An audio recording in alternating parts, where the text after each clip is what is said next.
لیکن یہاں لوگ نہیں سمجھتے، تو اس سے پہلے اردو زبان میں کچھ ضروری باتیں سمجھا دی جائیں۔ مہینے میں 4 مرتبہ یہ جمعہ آتا ہے، 4 مرتبہ مہینے میں اگر ایک ایک دو دو 4 بات سمجھائی گئی تو وہ لوگ جڑتے ہوئے چلے جائیں، جڑتے ہوئے چلے جائیں۔ تو یہ لوگ رکاوٹ بنے ہوئے ہیں۔ لوگ کہتے ہیں کہ اگر اس کو بند کر دیں، بعضے پڑھے لکھے لوگ کہتے ہیں کہ اس کا بدل کیا ہے؟ ارے یہ خود بدلے میں لایا گیا ہے، اصل موجود ہے۔ آپ آیت تیمم برخاست، اس کی حیثیت تو تیمم کے برابر بھی نہیں۔ پانی موجود ہے، جب پانی موجود ہے تو اس کو استعمال کریے، تیمم کی کیا ضرورت ہے؟ کوئی عذر بھی نہیں، پھر بھی آپ تیمم کر رہے ہیں۔ علماء موجود ہیں، مدارس موجود ہیں، خانقاہیں موجود ہیں، ان سے علم دین لینے کے بجائے 400 کلومیٹر جماعت میں چلے جاتے ہیں۔ کیا مقصد ہے؟ گھومنے جا رہے ہیں یا کیا کرنے جا رہے ہیں؟ وہ قتال کا ثواب لینے جا رہے ہیں، قتال کا ثواب، مرتے دم تک وہ ثواب قتال کیے بغیر نہیں ملے گا۔ جو کام کریں گے وہی ثواب ملے گا، اور جو کام نہیں کریں گے وہ ثواب نہیں ملے گا۔ تو یہ ایک دھوکہ ہے، بہت بڑا دھوکہ، جس کے چکر میں، جس کے لپیٹ میں بہت سارے لوگ آ گئے۔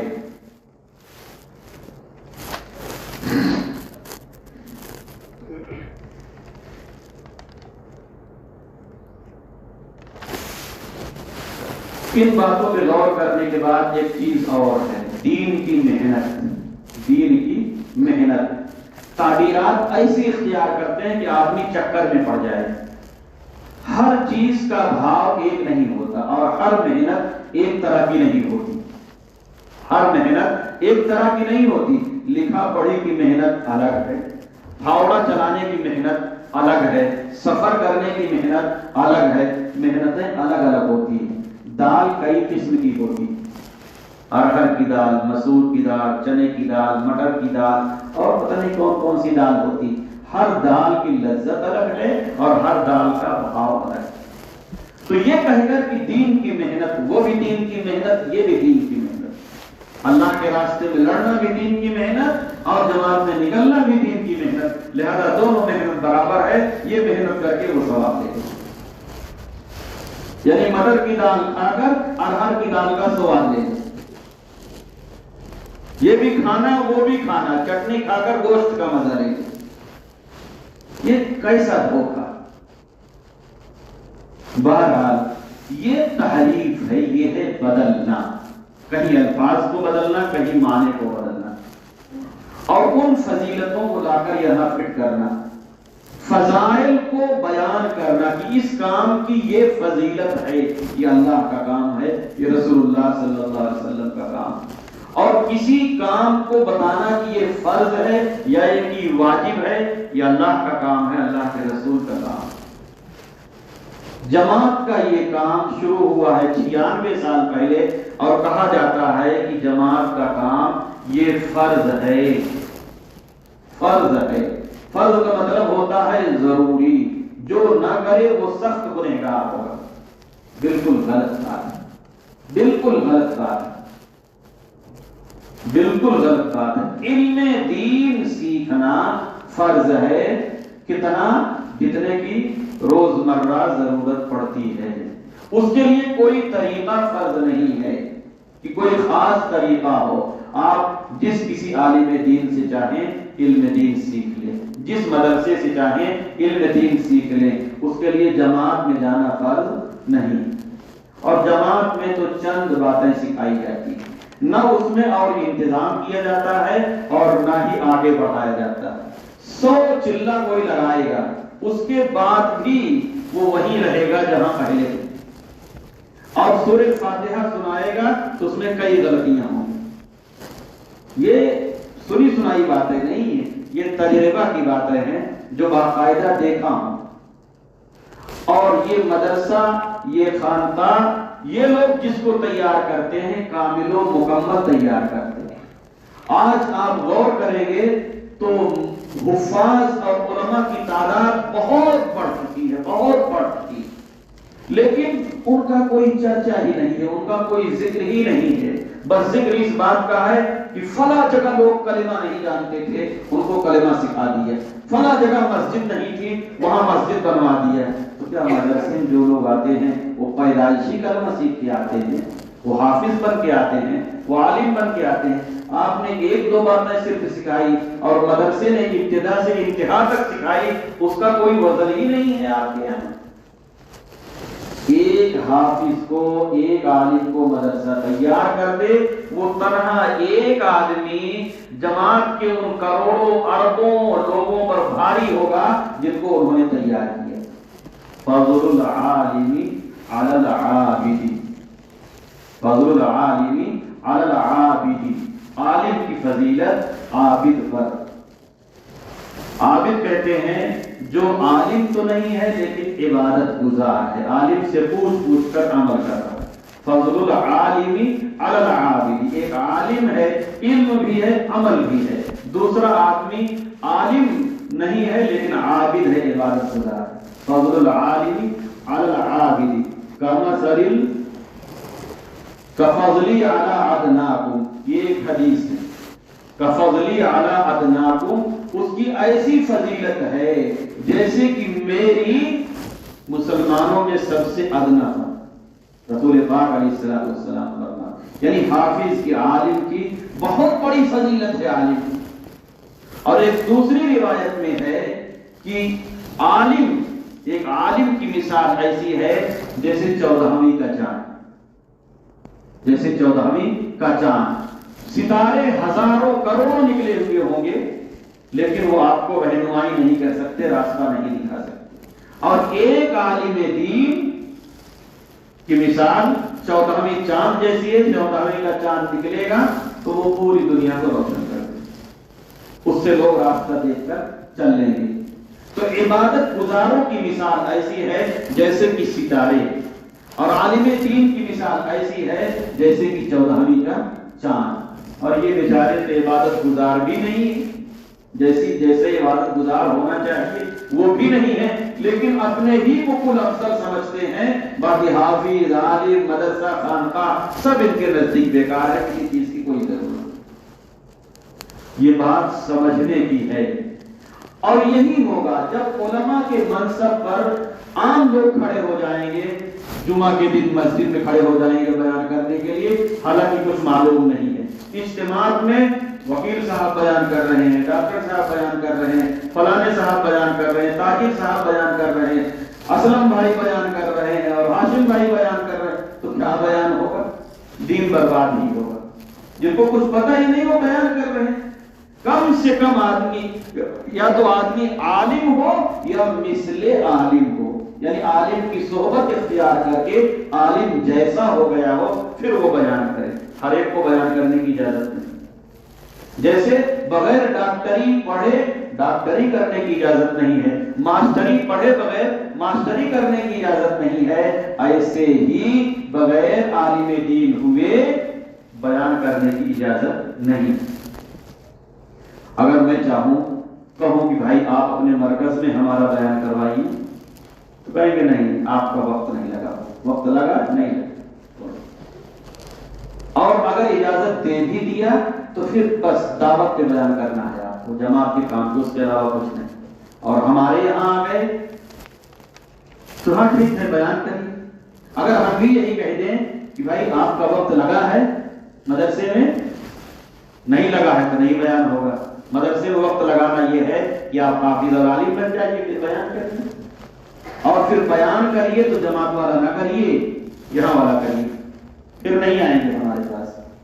ہم ان سے کہتے ہیں کہ آپ علماء کو اپنے آپ سے نہ جوڑیں، آپ خود علماء سے جڑیں، آپ علماء کو اپنی سنانے کے لیے نہ بلائیں، آپ علماء کو بلائیں ان کی سننے کے لیے، تب آپ کی زندگی میں دین آئے گا۔ یہ بہت بڑا فرق ہے جو میں آپ کو بتا۔ بہرحال اللہ تعالی ہم سبوں کو یہ باتیں اچھی طرح سمجھنے کی اور پھر اس کے موافق عمل کرنے کی توفیق عطا فرمائیں، اور یہ جو لوگ اس طرح کی گمراہی میں پھنسے ہوئے ہیں اللہ تعالیٰ انہیں اس سے نکلنے کی توفیق عطا فرمائیں۔ وآخر دعوانا الحمدللہ رب العالمین۔ اللهم صل